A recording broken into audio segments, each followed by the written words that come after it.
Everyone, इस video में हम क्लास 6 to 8 की एक्टिविटी शीट नंबर 30 देखने वाले हैं। डेट है इसकी 22 फरवरी 2022 और वर्कशीट का टॉपिक है पेरीमीटर। तो चलिए देखते हैं। उससे पहले अगर आपने हमारे चैनल को सब्सक्राइब नहीं किया so please do subscribe. Some friends are playing in the garden. कुछ दोस्त गार्डन में खेल रहे होते हैं। Suddenly Ritu sees a snake moving around the square garden. तभी गार्डन के आसपास एक स्नेक घूमता हुआ रितु को दिख गया। She started a conversation with others as follow. फिर उसने क्या बोला दूसरों को वो हम देखते हैं। रितु बोलती है लुक एट द स्नेक। वो बोलती है देखो स्नेक घूम रहा है। लेकिन मनु बोलती है no it's not snake it is सरप। ये स्नेक नहीं है, ये सरप है। फिर पिंकी बोलती है आई थिंक इट इज सांप। नहीं, ये तो एक सांप है। कुंदन बोलता है आई थिंक इट इज सर्प। नहीं, शायद ये सर्प है। फिर जीत बोलता है इट इज सापा। ये तो एक सापा है। रहीम बोलता है इट इज सांप। ये एक सांप है। प्रिया बोलती है don't argue let us go to the school and ask the teacher. आप लोग अलग अलग नाम बता रहे हो, हमें आर्ग्यू नहीं करना चाहिए, हमें टीचर के पास जाना चाहिए और पूछना चाहिए कि ये क्या है। The teacher said all of you are correct, there are different names of snake in different languages. Teacher बताती हैं कि आप सभी सही हो। स्नेक को अलग अलग भाषाओं में अलग अलग चीज़ें बोली जाती है, मतलब अलग अलग भाषाओं में अलग अलग कहा जाता है। जैसे सांप हिंदी में कहते हैं, सर्प संस्कृत में, स्नेक इंग्लिश में, सापा पंजाबी में, सरप भोजपुरी में और सांप उर्दू में कहा जाता है। और मतलब इन सबका सेम ही है, इन सभी का मतलब है स्नेक, लेकिन इनको अलग अलग भाषाओं में स्नेक को अलग अलग कहा जाता है। ठीक है, तो यहाँ सभी सही थे, बस सभी अलग अलग भाषा में बता रहे थे। So we use different languages commonly. हम अलग अलग भाषाएं यूज करते हैं बोलने के लिए। The language used commonly is called mother tongue. और जो हम ज़्यादातर लैंग्वेज बोलते हैं और हमने शुरू से जो लैंग्वेज सीखी होती है उसे हम अपनी मदर टंग कहते हैं। Find out about your mother tongue. जो आपकी मदर टंग है उसके बारे में आपको थोड़ा फाइंड आउट करना है कि आपकी कौन सी मदर टंग है जो आपने सबसे पहले बोलनी सीखी हो, वो आपकी मदर टंग है। ठीक है, तो आप पता लगाएंगे कि आपकी मदर टंग क्या है। Then teacher explained them that. फिर टीचर उन्हें समझाना शुरू करती हैं। Length of boundary of a closed figure is called perimeter. Perimeter के बारे में आज की वर्कशीट में हम जानने वाले हैं। तो पेरीमीटर क्या होता है, देखिए जैसे मान लीजिए ये हमारी एक स्क्वायर है, तो अब उसकी हमने चारों बाउंड्रीज की लेंथ हमें पता है कि चारों बाउंड्रीज जो हैं उनकी लेंथ क्या है। तो उन सभी लेंथ को अगर हम जोड़ देंगे तो जो हमारा आंसर आएगा वो हमारा पेरीमीटर बनेगा। जैसे के लिए यहाँ पर अगर हम पढ़ें length of boundary of this garden is also its perimeter. Length of each side of garden is 200 metre. अब एग्जाम्पल के तौर पर देखिए, जैसे ये एक गार्डन है, ठीक है, ये स्क्वायर गार्डन है, वर्ग वाला गार्डन है। अब इसकी चारों जो भुजाएं हैं वो 200-200 सेंटीमीटर की हैं। इसकी ये वाली जो बाउंड्री है वो भी 200 सेंटीमीटर की है, ये वाली बाउंड्री भी 200 सेंटीमीटर की है, ये वाली भी 200 सेंटीमीटर की, और ये जो लास्ट फोर्थ बाउंड्री है वो भी 200 सेंटीमीटर की है। अब इसकी चारों भुजाएं यानी चारों साइड्स 200 सेंटीमीटर की हैं, ये हमें पता है। यहाँ पर वैसे मीटर बोला गया है तो हम यहाँ मीटर कर लेते हैं। ठीक है, चारों साइड 200 मीटर की हैं।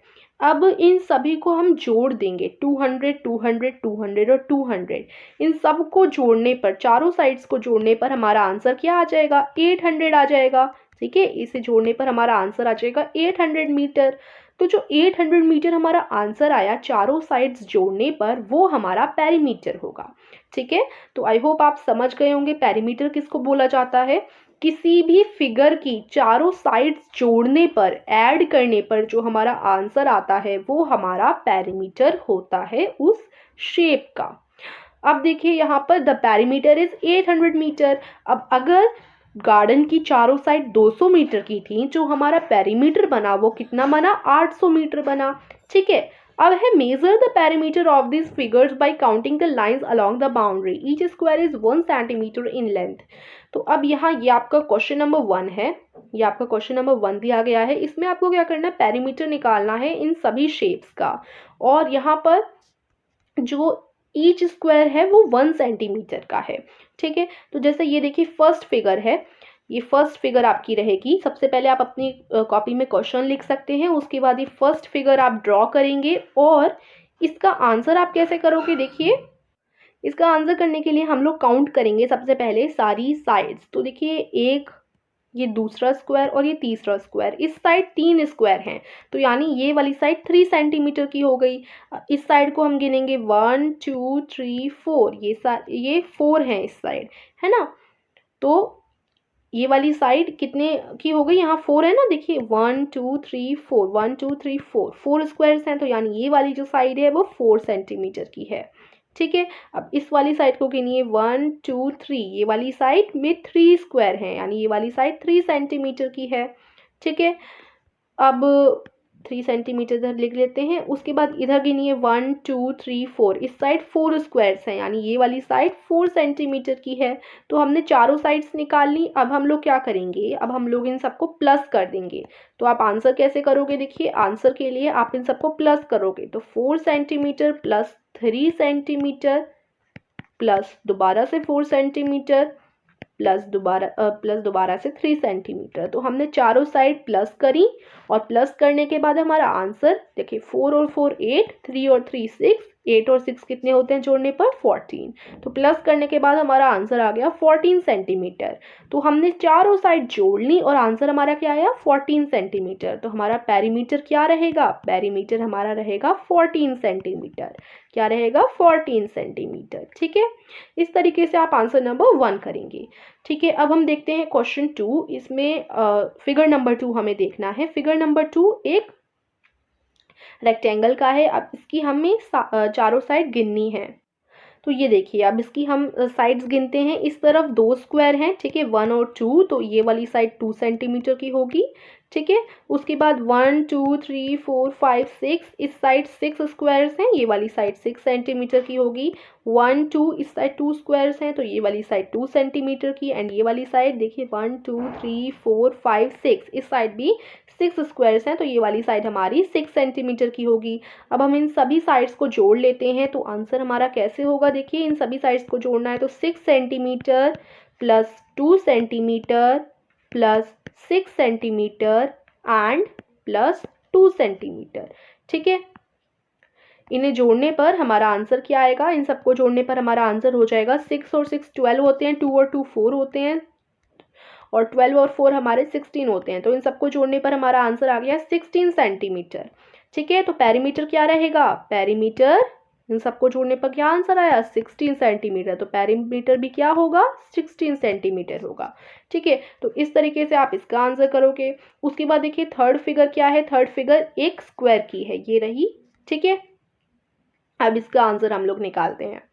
ये देखिए, अब इसमें देखो हम चारों साइड जोड़ते हैं, 1 2 3 4 5, इस साइड हमारे 5 स्क्वायर्स हैं, तो ये 5 सेंटीमीटर। इस साइड देखिए 1 2 3 4 5, इस साइड भी 5 स्क्वायर्स हैं, तो ये भी 5 सेंटीमीटर। अब इस साइड भी देखिए 1 2 3 4 5, ये एक स्क्वायर है, तो इसकी चारों साइड 5 5 सेंटीमीटर की हैं। इस साइड भी अगर आप गिने तो 1 2 3 4 5, तो यानी ये वाली साइड भी 5 सेंटीमीटर।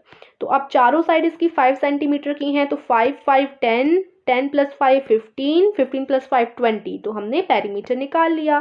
तो आप आंसर कैसे लिखोगे, इन सबको आपको जोड़ना है, 5 centimetre plus 5 centimetre plus 5 centimetre plus 5 centimetre. ठीक है, तो इनको जोड़ने पर आपका आंसर आ गया 20 सेंटीमीटर। तो हमारा पेरीमीटर क्या रहेगा, हमारा पेरीमीटर हो जाएगा 20 सेंटीमीटर। ठीक है, तो ये हो जाएगा, इस तरीके से आप पेरीमीटर निकाल लेंगे। और यही हमारा था क्वेश्चन नंबर 1। हमने तीनों फिगर देख लिए।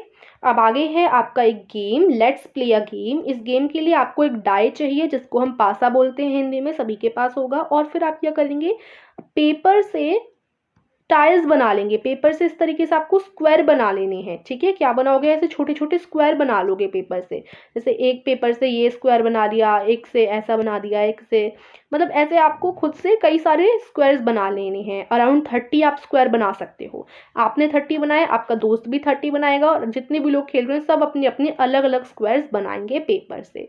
ठीक है, और बनाने के बाद आप क्या करना है, आपको students will roll the die and take that many tiles, arrange the tiles to make a polygon, find perimeter, do not take apart the shapes because you will be adding on the figure and calculating new perimeter। तो अब आप जैसे dice फेंकोगे, dice फेंकने पर आपका 2 आ गया, तो आप क्या करेंगे, आपने जो पेपर से टाइल्स बनाई हैं, 2 टाइल्स उठा लेंगे और उन्हें आपस में इस तरीके से रख देंगे, ठीक है। फिर क्या करना है, continue rolling after each new roll at the tiles to your current shape and find the new perimeter. The first one who gets perimeter of 36 centimetre will win the game. अब देखो आप करोगे क्या, जैसे मान लीजिए मैंने डाई चला तो मेरा 3 हो आ गया, ठीक है, मेरा 3 आ गया, तो मैंने जो शेप्स बनाई हैं उनमें से मैं 3 शेप्स उठाऊंगी और इस तरीके से रख दूंगी, ठीक है। मैंने जो पेपर से टाइल्स बनाई हैं तो 3 टाइल्स उठाकर मैं उन्हें आपस में इस तरीके से रख लूँगी। अब फिर मैंने चला दोबारा, अभी इसका पेरीमीटर कितना है देखिए, अभी इसका पेरीमीटर है 1 2 3 4 5 6 7 8। अभी ये जो 3 मैंने रखे हैं स्क्वायर्स, इनका पेरीमीटर है 8 सेंटीमीटर। अब मान लो अगली बार मैंने चला अपना पासा तो मेरा आंसर आ गया 2, ठीक है, मतलब मेरे पासे में 2 आ गया। तो अब मैं क्या करूँगी, 2 टाइल्स और लूँगी और इस तरीके से जोड़ दूँगी। फिर मैंने तीसरी बार अपनी चांस चली तो मेरा 1 आया, ठीक है। तो मैं क्या करूँगी, यहाँ पर एक टाइल और जोड़ दूँगी, यानी करंट शेप में ही आपको जोड़ते जाना है, इसे बिगाड़ना नहीं है। और फिर आप पेरीमीटर बनाते जाएंगे, काउंट करते जाएंगे, ठीक है। और जिसका सबसे पहले पेरीमीटर 36 सेंटीमीटर बन जाएगा वो इस गेम का विनर होगा। तो इस तरीके से आप ये गेम खेलोगे और ये आपको कॉपी में कुछ करने की ज़रूरत नहीं है। ये गेम आप लोग अपने फैमिली मेम्बर्स के साथ या अपने फ्रेंड्स के साथ खेल सकते हैं। तो आज की वर्कशीट यहीं पर फिनिश होती है। देखिए अगर आप कंट्रीज़ क्विज़ खेलना चाहते हो तो डिस्क्रिप्शन में कंट्रीज़ क्विज़ की लिंक है, आप जाकर देख लीजिएगा। और आई होप आज की वर्कशीट आपको समझ आई होगी। तो चैनल को ज़रूर सब्सक्राइब कीजिए जिससे हमें मोटिवेशन मिलता रहे और हम आपके लिए ऐसी ही वीडियोस लाते रहें। और वीडियो को लाइक कर दीजिएगा, वीडियो अच्छी लगी तो शेयर भी आप कर सकते हैं अपने दोस्तों के साथ। Meet you soon in the next video, till then take care and bye bye.